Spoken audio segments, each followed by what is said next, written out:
CM Revanth పై BJP Kishan Reddy fire, బీసీల గొంతు కోస్తారా అంటూ మండిపాటు.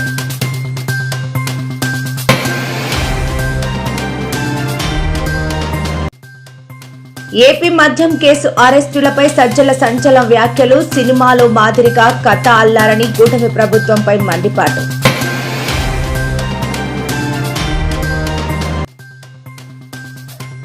వైసీపీ మహిళా నేతలపై గబ్బర్ సింగ్ బ్యాచ్ అనుచిత వ్యాఖ్యలు. నోటి దూలతో మాట్లాడిన వ్యక్తిపై చర్యలు తీసుకోవాలని డిమాండ్.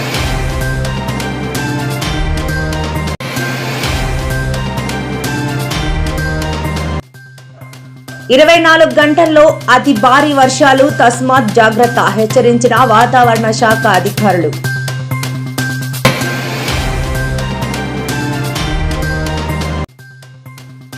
ఈ నెల 26న తెలంగాణ జాగృతి లీడర్ శిక్షణ తరగతులు ప్రారంభిస్తున్నట్లు వెల్లడించిన కల్వకుంట్ల కవిత.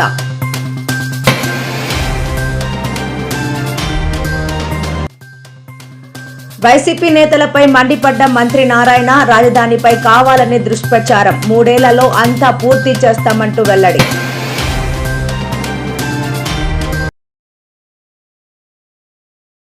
ప్రధాని నరేంద్ర మోదీ బీసీ కాదని, ఆయన ఓ కన్వర్టెడ్ ఓబీసీ అంటూ గురువారం ఢిల్లీలో సీఎం రేవంత్ రెడ్డి చేసిన వ్యాఖ్యలు హాట్ టాపిక్ గా మారాయి. బీజేపీ మాతృ సంస్థ ఆర్ఎస్ఎస్ కు గణనకు తీవ్ర వ్యతిరేకమని ఆయన ఆరోపణలు గుప్పించారు. ఈ క్రమంలోనే రేవంత్ వ్యాఖ్యలపై తాజాగా కేంద్ర మంత్రి కిషన్ రెడ్డి స్ట్రాంగ్ కౌంటర్ ఇచ్చారు. ఎన్నికల ప్రచారంలో భాగంగా కాంగ్రెస్ పార్టీ కామారెడ్డి డిక్లరేషన్ లో భాగంగా అధికారంలోకి వస్తే బీసీలకు విద్య, ఉపాధి, ఉద్యోగ, స్థానిక సంస్థల్లో 42% డిక్లరేషన్ అమలు హామీ ఇచ్చిందని అన్నారు. కానీ అధికారంలోకి వచ్చి 2 ఏళ్లు గడిచినా ఇప్పటికే ఆ విషయంలో రేవంత్ సర్కార్కు క్లారిటీ లేదన్నారు. నేను బీసీని అంటాడు. మోడీ గారు వాస్తవంగా బీసీ కాదయా, లీగల్లీ కన్వర్టెడ్ బీసీ. మోడీ గారు వాస్తవంగా బీసీ కాదయా, లీగల్లీ కన్వర్టెడ్ బీసీ. నేను చాలా జాగ్రత్తగా ఈ పదం వాడుతున్నా, లీగల్లీ కన్వర్టెడ్ బీసీ. 2001 వరకు ఆయన ముఖ్యమంత్రి కానంత వరకు ఆయన కులము గుజరాత్ రాష్ట్రంలో ఉన్నత వర్గాలలో ఉండే. ఆయన ముఖ్యమంత్రి అయినాక ఆ కులాన్ని తీసుకొచ్చి బీసీలో కలుపుకున్నాడయా చట్టం చేసి. ఆయన పుట్టుకతో బీసీ కాదు, నరేంద్ర మోడీ గారు పుట్టుకతో బీసీ కాదు, పుట్టుకతో ఉన్నత కులము. కానీ 2001లో ఆయన ముఖ్యమంత్రి అయిన తర్వాత ఆయన కులాన్ని తీసుకొచ్చి బీసీ కులాలలో కలిపి మీ దాంట్లో ఇత్తేసి పొత్తుగూడిండు. ఇక మీ ఇష్టం, ఆ పైన మీ ఇష్టం. मैं एक मंच पे ये साफ साफ कहा, बार बार बीजेपी वाले ने मोदी जी ओबीसी नेता, मैं बोला मोदी जी ओबीसी नहीं है भाई, जन्म legally converted OBC. He is legally converted OBC क्योंकि वो मुख्यमंत्री बनने के बाद वो जाति को ले आके ओबीसी में जमा किए, भर्ती किए. तो उतना दिल से ये नहीं रहता है कि भाई कुछ पॉलिटिकल एडवांटेज, कुछ सिस्टम में हम कुछ फायदा उठाने के लिए हम जब कुछ डिसीजन लेते वो फायदा के लिए सोचते. నిన్న మళ్ళీ రేవంత్ రెడ్డి గారు రాహుల్ గాంధీ పక్కన కూర్చొని కన్వర్టెడ్ బీసీ అంటారు. ఎట్లా కన్వర్టెడ్ బీసీ అవుతాడో చెప్పాల్సినటువంటి అవసరం ఉంది. రాజ్యాంగబద్ధంగా ఒక ముఖ్యమంత్రి స్థాయిలో ఉన్నటువంటి వ్యక్తి మిడిమిడి జ్ఞానంతో, దుందుడుకు విధానంతో రాజకీయ లబ్ధి కోసం ఈరోజు కులాలను విమర్శించేటువంటి పరిస్థితి. బంగాళాఖాతంలో ఏర్పడిన అల్పపీడనం ప్రభావంతో ఏపీ వ్యాప్తంగా జోరు వర్షాలు కురుస్తున్నాయి. ప్రస్తుతం ఈ అల్పపీడనం పశ్చిమ ఒడిశా వైపు కదులుతుండగా ఉత్తరాంధ్ర జిల్లాల్లో రానున్న 24 గంటల్లో అతి భారీ వర్షాలు కురుస్తాయని వాతావరణ శాఖ హెచ్చరించింది. విజయనగరం, విశాఖపట్నం, అనకాపల్లి, కాకినాడ, తూర్పు గోదావరి జిల్లాల్లో అతి భారీ వర్షాలతో పాటు తీరం వెంబడి గంటకు 45 నుంచి 55 కిలోమీటర్ల వేగంతో ఈదురుగాలులు వీచే అవకాశం ఉన్నట్లు తెలిపింది. భారీ వర్షాల నేపథ్యంలో విశాఖపట్నం, కళింగపట్నం, కాకినాడ ఓడరేవుల్లో 1వ నెంబర్ ప్రమాద హెచ్చరిక జారీ చేసింది.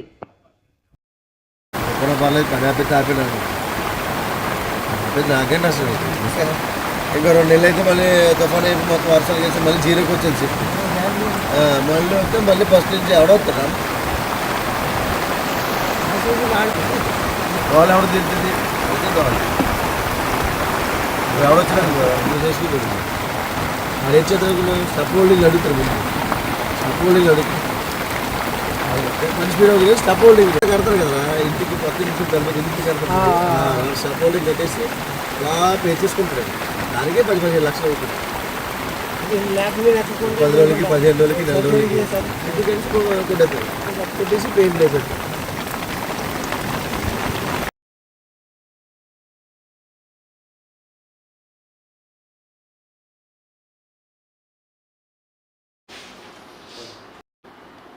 బే ఆఫ్ బెంగాల్ దాని పరిసర ప్రాంతంలో వాటి ప్రభావం చేత లో ప్రెషర్ ఏరియా ఫామ్ అయింది. అది క్రమేపీ పశ్చిమ వాయువ్స్గా వెళ్తూ west central Bay of Bengal and adjoining north west Bengal అంటే మన కోస్ట్కి దగ్గరలో ఉన్నటువంటి పశ్చిమ మధ్య బంగాళాఖాతం మరియు ఒరిస్సా తీరానికి దగ్గరలో ఉన్నటువంటి వాయు బంగాళ ఎక్కువగా mostly Srikakulam, Vizianagaram, Visakhapatnam, Anakapalli, Kakinada, Konaseema, east Godavari, west Godavari ఈ జిల్లాల్లో అయితే భారీ వర్షం వచ్చినా నెక్స్ట్ కమింగ్ 24 అవర్స్ వరకు ఇస్తున్నాం. అలాగే నెక్స్ట్ 48 అవర్స్ వరకు కూడా భారీ నుంచి అతి భారీ వర్షాలు కూడా మన ఉత్తరాంధ్ర జిల్లా అలాగే 1-2 జిల్లాలు ఉన్నటువంటి దక్షిణ కోస్తా జిల్లాలో కూడా మనం ఫోర్కాస్ట్ ఇస్తున్నాం. తెలంగాణ జాగృతి ఆధ్వర్యంలో ఈ నెల 26న లీడర్ రాజకీయ శిక్షణ కల్వకుంట్ల కవిత కీలక ఉపన్యాసంతో శిక్షణ తరగతులు ప్రారంభమవుతాయని వెల్లడించారు. రాష్ట్రంలోని యువత, మహిళలు, బహుజనులను రాజకీయాల్లో ప్రోత్సహించేందుకు తెలంగాణ జాగృతి లీడర్ రాజకీయ శిక్షణ తరగతులను ప్రారంభిస్తున్నట్లు వెల్లడించారు. 26న ఉదయం 10 గంటల నుంచి సాయంత్రం 6 గంటల వరకు మేడ్చల్, మల్కాజ్గిరి జిల్లాల్లోని కొంపల్లిలో గల శ్రీ కన్వెన్షన్ హాల్లో 2 సెక్షన్స్గా తరగతులు ఉంటాయని తెలిపారు. ఈ శిక్షణ తరగతుల్లో 119 అసెంబ్లీ నియోజకవర్గాల నుంచి లీడర్ శిక్షణ తరగతులకు హాజరవుతారని వెల్లడించారు. మనం ఒక పోస్టర్ రిలీజ్ చేసుకున్నాం. ఆ కార్యక్రమం పేరు లీడర్ అనేటటువంటి పేరుతో తెలంగాణ జాగృతి తెలంగాణ వ్యాప్తంగా కూడా శిక్షణ శిబిరాలను నిర్వహించకపోతా ఉన్నాం. ఎందుకోసము శిక్షణ శిబిరాలు, ఎందుకు శిక్షణ, ఎవరికి శిక్షణ అనేటటువంటి అంశాలు ఇవాళ ప్రజల ముందుకు తేదలుచుకున్నాం. తెలంగాణ జాగృతి గత అనేక సంవత్సరాలుగా మహిళా బిల్లు కోసం కొట్లాడినాం. మహిళా రిజర్వేషన్ బిల్లు దేశవ్యాప్తంగా పాస్ అవ్వడంలో ప్రత్యేకమైనటువంటి పాత్రను పోషించడం జరిగింది. ఆ తర్వాత బీసీ బిల్లు కోసం కంటిన్యూస్గా కొట్లాడుతున్నాం, ఇక ముందు కూడా కొట్లాడతాం. బీసీలకు 42% తెలంగాణ రాష్ట్రంలో మరి వాటా వచ్చేంత వరకు కూడా ఉద్యమిస్తాం. అదేవిధంగా తెలంగాణ జాగృతి మొదటి నుండి ఇప్పటి వరకు కూడా యువమిత్రులను, సాహితీ మిత్రులను, తెలంగాణ వాదాన్ని ముందుకు తీసుకుపోయేటటువంటి ప్రతి ఒక్క వ్యక్తిని కూడా వారి నాయకత్వాన్ని ఎంకరేజ్ చేస్తూ మరి ముందుకు రావడం జరిగింది.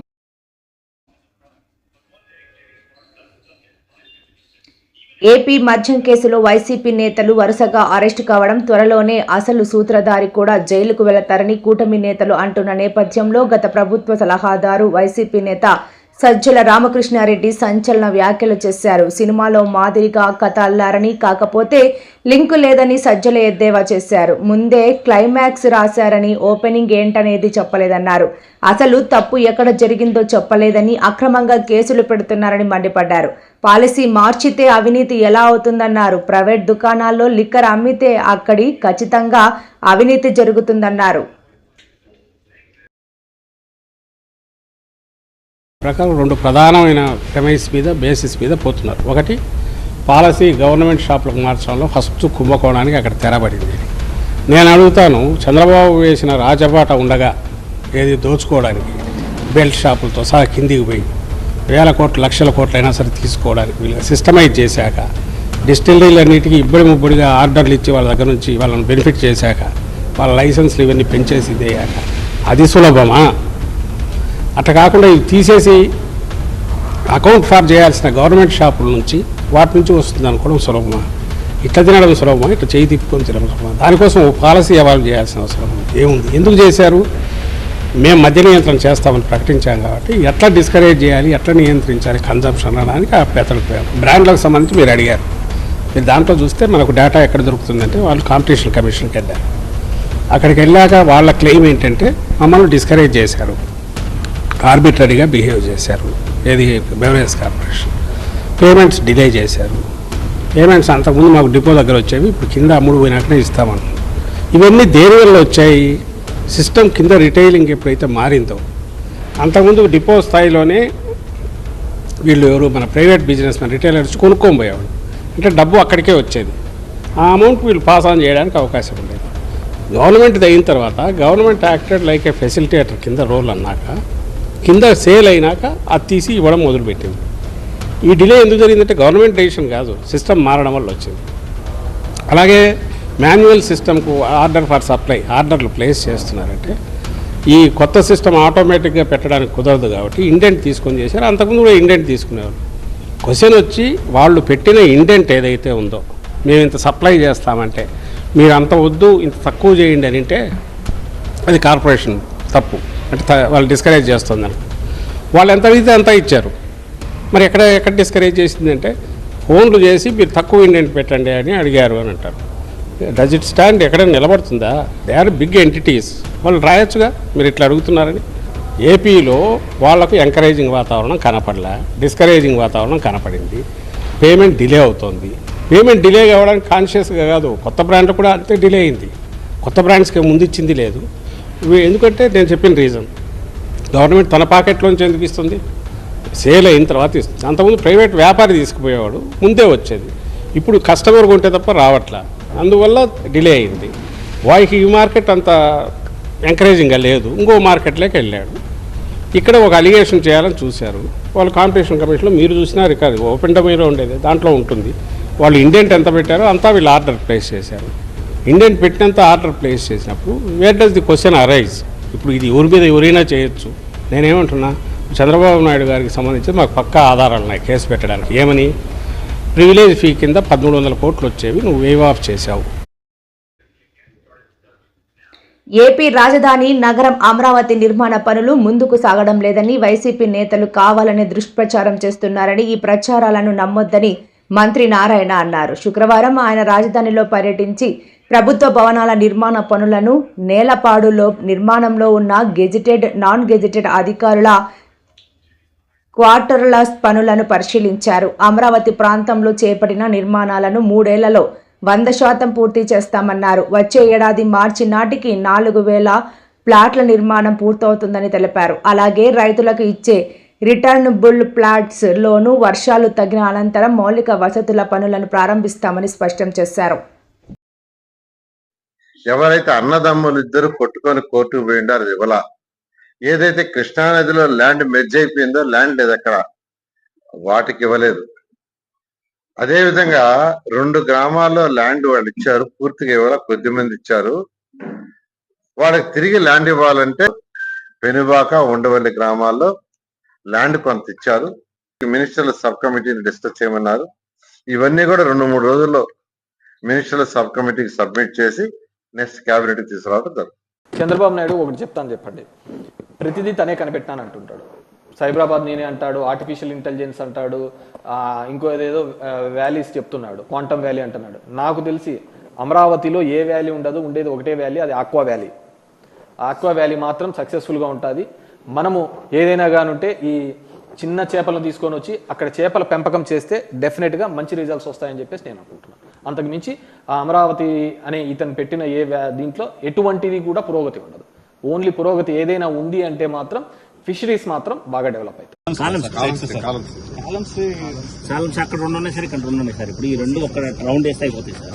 నెక్స్ట్ ఈ వీక్ తర్వాత ఇవి కూడా అక్కడికి వెళ్ళిపోతాయి సార్. 4 సెట్లు అవుతాయి.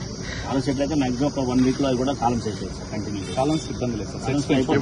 కాలమ్స్ అంతా అక్కడ సార్ ఫస్ట్ ఫ్లోర్ అయితే నెక్స్ట్ మంత్ 25th అవుతుంది సార్. ఎందుకంటే నెక్స్ట్ మంత్ 20 అవుతుంది చేసే వర్క్ కాలమ్స్ అక్కడ 2 ఉన్నాయి సార్, ఇక్కడ 2 ఉన్నాయి సార్. ఇప్పుడు ఈ 2 ఒక రౌండ్ వేస్తే అయిపోతాయి సార్. నెక్స్ట్ ఈ వీక్ తర్వాత ఇవి కూడా అక్కడికి వెళ్ళిపోతాయి కదా సార్. 4 సెట్లు అవుతాయి. 4 సెట్లు అయితే మాక్సిమం ఒక 1 వీక్ లో అవి కూడా కాలమ్స్ అయిపోతాయి సార్. కంటిన్యూ కాలమ్స్ ఇబ్బంది లేదు సార్. కాలమ్స్ అంతా అక్కడ సార్ ఫస్ట్ ఫ్లోర్ అయితే నెక్స్ట్ మంత్ 25th అవుతుంది సార్. ఎందుకంటే నెక్స్ట్ మంత్ 20 అవుతుంది చేసే వర్క్ స్లాబులు చేస్తారు.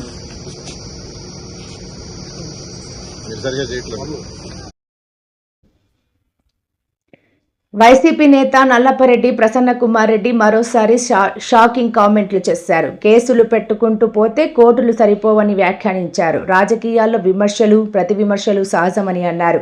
నేను పీజీ చేశా అంటూ ప్రశాంతి రెడ్డి మాట్లాడారు. నేను కూడా ఆమె పీహెచ్డీ చేసిందని మాత్రమే అన్నానని చెప్పారు. తాను వ్యక్తిగతంగా మాట్లాడలేదని అన్నారు. తాను మాట్లాడుతున్నప్పుడు నవ్వాడని, అనిల్ కుమార్ యాదవ్పై కూడా కేసు పెట్టడం హాస్యాస్పదమని అన్నారు. కేసులు పెట్టడం తమ సాంప్రదాయం కాదని, తమకు రెడ్ బుక్ అవసరం లేదన్నారు. మైండ్లోనే ఎవరెవరు ఏంటి అన్నది గుర్తుపెట్టుకుంటామని వార్నింగ్ ఇచ్చారు.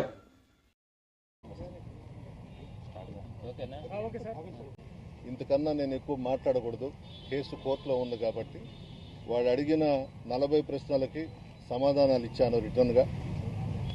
సార్, మీరు చేసినటువంటి విమర్శ అనేది రాజకీయ విమర్శ కాదు, వ్యక్తిగత విమర్శ. అదేవిధంగా మహిళల మనోభావాలు దెబ్బతీసే విధంగా ఉన్నాయని చెప్పి ఇటు అదే వాళ్ళు ద్వంద్వ అర్థాలు తీసుకున్నారు, అపార్థం చేసుకున్నారు. మేమైతే ఆమె గురించి నేను మాట్లాడలేదు. మొట్టమొదటిగా బుచ్చిరెడ్డిపాళెంలో ప్రశాంతి రెడ్డి గారే పీజీలో నేను ఏదేదో చేశానని మాట్లాడారు. దానికి సంబంధించి నేను కూడా ఆమె ఏమైతే మాట్లాడిందో పీహెచ్డీలో మీరు పలాంది చేశారని చెప్పానే తప్ప వ్యక్తిగతంగా ప్రశాంత్ రెడ్డి గారి గురించి మాత్రం నేను మాట్లాడలేదు. అదే మాటకు కట్టుబడి ఉన్నాను అని అంటే ఆమె పీజీలో నేను ఏదేదో చేశానని చెప్పింది. ఆ డయాస్ మీద పీహెచ్డీలో మీరు పలాంది చేశారని చెప్పినారు. దానికి కట్టుబడి ఉన్నాను. కోర్టులో ఉంది, ఇంతకన్నా మాట్లాడొద్దని చెప్పి అన్నారు లాయర్స్. ఇప్పటికే మరో మాజీ మంత్రి అనిల్ కుమార్ యాదవ్ గారికి కూడా నోటీసులు ఇచ్చారు. ఎంత దూరం పోతుంది అనుకుంటున్నారు? ఏం లేదు, వాళ్ళని కూడా 5 డయాస్ మీద ఉండి నవ్వినారనో చప్పట్లు కొట్టారనో పెట్టినట్టున్నారు. ఇది హాస్యాస్పదం. ఈ మధ్యనే తెలంగాణ హైకోర్టు, విజయవాడ హైకోర్టు కూడా ఆ లాయర్లు అక్కడ నవ్వినారనేదో కేసు వేస్తే జడ్జెస్ మాట్లాడారు. మేము కూడా ఆర్గ్యుమెంట్స్లో నవ్వుకుంటుంటాము, మా మీద కూడా కేసు పెడతారా అని వాళ్ళు కూడా నవ్వుతూ మాట్లాడారు. అట్లా ఉంటుంది. ఈ విధంగా ఈరోజు 5 పెట్టడం కూడా 5 వస్తారు, వాళ్ళు చెప్పాల్సింది చెప్తారు. అనవసరం ఇటువంటివన్నీ. రాజకీయాలలో విమర్శలు చేస్తాం, ప్రతి విమర్శలు అనేవి ఉంటాయి. ఇంత దూరం తీసుకురాకూడదు. ఈ జిల్లాలో 5 మంది మీద వరుసగా కేసులు నమోదయ్యాయి. మాజీ మంత్రులైనటువంటి మీరు, కాకాని గోవర్ధన్ రెడ్డి గారు, అనిల్ కుమార్ యాదవ్ గారు, అదేవిధంగా కావలి మాజీ ఎమ్మెల్యే గారి పైన కేసులు నమోదయ్యాయి. ఏ విధంగా తీసుకోవచ్చు నెల్లూరు జిల్లా వైసీపీ? భగవంతుడు చూస్తున్నాడు పైన నుంచి. ప్రజల ఆశీర్వాదం మాకుంది. ఎప్పుడు ఎలక్షన్స్ వచ్చినా మేము అధికారంలోకి వస్తాం. ఇది మంచి సాంప్రదాయం కాదు. ఈ విధంగా ఒక రెడ్ బుక్ రాజ్యాంగాన్ని తీసుకొచ్చి మేము అందరి మీద కేసులు పెడతాము, అందరినీ జైళ్లలో పెట్టిస్తామని అనేది మంచి సాంప్రదాయం కాదు. రేపు అనేది ఒకటి ఉంటుంది కదా.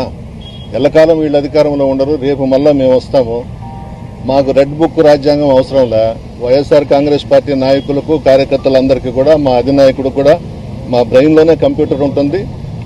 ఎవడైతే ఈ పనులు చేస్తాడో వాళ్ళ సంగతి మేము అప్పుడు చూసుకుంటాం.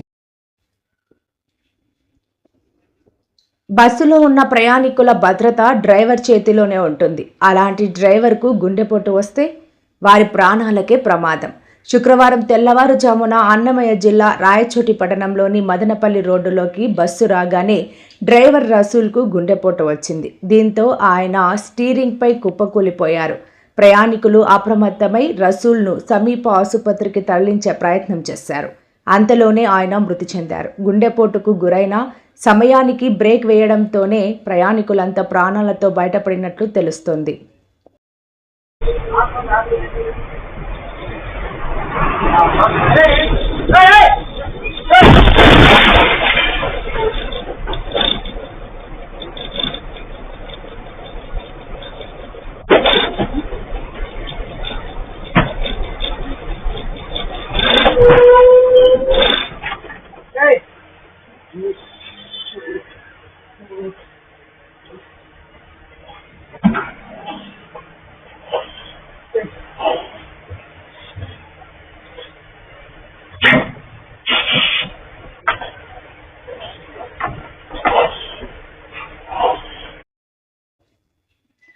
సీఎం రేవంత్ రెడ్డి గొంతులో వీరమల్లు దిగింది అంటూ ప్రముఖ రచయిత ఎమ్మెల్సీ దేశపతి శ్రీనివాస్ అన్నారు. సినిమా విడుదల సమయంలో టికెట్ ధరలను పెంచడానికి వీల్లేదని రేవంత్ రెడ్డి అన్నారని, హరిహర వీరమల్లు అనగానే పెంచుకోవచ్చని ఎద్దేవా చేశారు. హరిహర వీరమల్లు అనగానే రేవంత్ రెడ్డి గొంతులో ముళ్ళు దిగిందని విమర్శించారు. పవన్ కళ్యాణ్ అంటే టికెట్ ధరలు పెంచుకోవచ్చని అన్నారు. పవన్ కళ్యాణ్, చంద్రబాబు, రేవంత్ రెడ్డి నుండి మోడీ వరకు ఒకటే బంధం ఉందని వ్యాఖ్యానించారు. తిరిగి తెలంగాణలో తెలుగుదేశం జెండా ఎగరవేయాలనేది వీళ్ల కుట్ర అని మండిపడ్డారు. సినిమా వాళ్ళు విడుదల కాగానే టికెట్ల రేట్లు పెంచడానికి వీల్లేదు అన్నాడు. ఇప్పుడు హరిహర వీరమల్లు అనగానే రేవంత్ రెడ్డి గొంతులో ముళ్ళు దిగింది, వీరమల్లు ముళ్ళు దిగింది. ఇప్పుడు రేట్లు పెంచుకోవచ్చు. పవన్ కళ్యాణ్ అయితే రేట్లు పెంచుకోవచ్చు. పవన్ కళ్యాణ్, రేవంత్ రెడ్డి, చంద్రబాబు నాయుడు నుంచి మోడీ దాకా ఒకటే బంధం ఉన్నది, ఒక బంధం నడుస్తున్నది. ఇవాళ తిరిగి తెలంగాణలో తెలుగుదేశం జెండా ఎగిరేయాలన్నది వీళ్ళందరి కుట్ర. కేసీఆర్ ఇక్కడ తెలుగుదేశం లేకుండా చేసిండు, అందుకని కేసీఆర్ లేకుండా చేయాలని వీళ్ళందరి వాళ్ళ బదులుకొని చేస్తున్న దుర్మార్గం. ఆ దుర్మార్గంలో భాగమే ఇవాళ టీఆర్ఎస్ నాయకుల మీద పెడుతున్న కేసులు. 5,000 కేసులు పెట్టిండు. వాళ్ళ ముఖ్యమంత్రి ఎప్పటికీ చెప్తుంటాడు, ఏమంటాడు? బట్టలు. రోజా, శ్యామల, గబ్బర్ సింగ్ బ్యాచ్ అనుచిత వ్యాఖ్యలు చేశారు. వైసీపీ నేత, మాజీ మంత్రి రోజా, శ్యామలను అసభ్యకరంగా దూషించారు. పవన్ కళ్యాణ్ ఫ్యాన్, వైసీపీ నా కొడుకులు అంటూ నోటి దూలతో రెచ్చిపోయాడు. పవన్ కళ్యాణ్ నోటి దూలతో మాట్లాడిన వ్యక్తిపై చర్యలు తీసుకోవాలని డిమాండ్ చేస్తున్నారు. ఇది ఇలా ఉండగా పవన్ కళ్యాణ్ హీరోగా చేసిన హరిహర వీరమల్లు సినిమా నిన్న రిలీజ్ అయిన సంగతి అందరికీ తెలిసిందే. ఈ సినిమా మిక్స్డ్ టాక్ తెచ్చుకుంటుంది. పవన్ కళ్యాణ్ అభిమానులు ఈ సినిమా బాగుందని కామెంట్స్ చేస్తున్నారు. ఇక న్యూట్రల్గా ఉండేవాళ్ళు ఈ సినిమా బాగలేదని చెప్పాకనే చెబుతున్నారు. వైసీపీ అభిమానులు అయితే హరిహర వీరమల్లు సినిమా పెద్ద డిజాస్టర్ అని సోషల్ మీడియాలో పోస్టులు పెడుతున్నారు. ఆనందం ఉన్నది ఈ వైసీపీ కొడుకులకు, ఒక శ్యామల, ఒక పంది పిల్లకు, ఒక రోజా బర్రె పంది పిల్ల చాలా అంటే పవన్ కళ్యాణ్ కోసం చాలా మాట్లాడుతుంది. ఈ రోజు ఈ సినిమా సక్సెస్ చెప్పు దెబ్బ అర్థమైందా? ఇప్పుడు ఎందుకంటే ఎన్ని మాటలు మాట్లాడుతాం ఈ సినిమా కోసము. మీరు మా పవన్ కళ్యాణ్ కోసం ఎన్నో మాట్లాడిరు. మీరు ఉన్నప్పుడు మా పవన్ కళ్యాణ్ ఒక సినిమా నేర్క, మా పవన్ కళ్యాణ్ ఒక సినిమా, ఒక బిజినెస్ వేరే లేదు. మీలాగా సిమెంట్ ఫ్యాక్టరీ లేవు. రోజా మేడం తిరుపతిలో టికెట్లు అమ్ముకునే 1000 కోట్లు సంపాదించింది మాకు లేదు. ఓన్లీ సినిమా నమ్ముతాడు మా పవన్ కళ్యాణ్ సార్. మీకు సేవ చేస్తాను. మాకు చాలా ఆనందం ఉన్నది ఈ వైసీపీ కొడుకులకు. దళిత మాజీ మండల ప్రజా పరిషత్ అధ్యక్షుడు ముదం సాయిలు ఇంట్లో భోజనం చేశారు. BRS working president KTR Ambedkar జయంతి రోజున దళిత మాజీ మండల ప్రజా పరిషత్ అధ్యక్షుడు ముదం సాయిలను పోలీసులు అవమానించిన నేపథ్యంలో ఆత్మగౌరవ గర్జన కార్యక్రమానికి ఏర్పాటు చేసి అతన్ని సత్కరించారు కేటీఆర్. సందర్భంగా కేటీఆర్ మాట్లాడారు. రేవంత్ రెడ్డి మిస్ వరల్డ్ పోటీదారులకు లక్షలు ఖర్చు చేసి భోజనం పెట్టిండు, కానీ మన గురుకుల విద్యార్థులకు మంచి భోజనం పెట్టడం చేతనైతే లేదని మండిపడ్డారు కేటీఆర్. రేపు జెడ్పీటీసీ, ఎంపీటీసీ, సర్పంచ్ ఎలక్షన్లు వస్తున్నాయి. ఎట్లనైతే సాయిలన్న బట్టలు వాళ్ళు ఇప్పిండ్రో వాళ్ళ బట్టలు ఆ పోలీసు సాయిలన్నను బట్టలు కూడా తీసి మనం ఏం చేయాలి? మరి ఒక్కటే పని చేయాలి. ఏ పోలీసుడు అయినా సరే, ఏ మస్తీ ఉన్న అధికారైనా సరే, లేదా బల్పు మాటలు మాట్లాడే ముఖ్యమంత్రి అయినా సరే, వీళ్ళందరికీ బుద్ధి చెప్పే శక్తి మీ చేతుల్లోనే ఉంది. ఇవాళ మన గురుకులాల్లో మన పిల్లలకు విషం పెడుతున్నాడు రేవంత్ రెడ్డి. 100 మంది పిల్లలను బలి తీసుకున్నాడు ఇప్పటికే. కానీ ఆయన మాత్రం ఏమ్లాడ గుడికి పోతే రేవంత్ రెడ్డి పెట్టిన తిన్న బువ్వ ఖర్చు ఎంతో తెలుసా? ప్లేటుకు 1,35,000 రూపాయలు. ఏం తినిపాడో నాకైతే తెలియదు.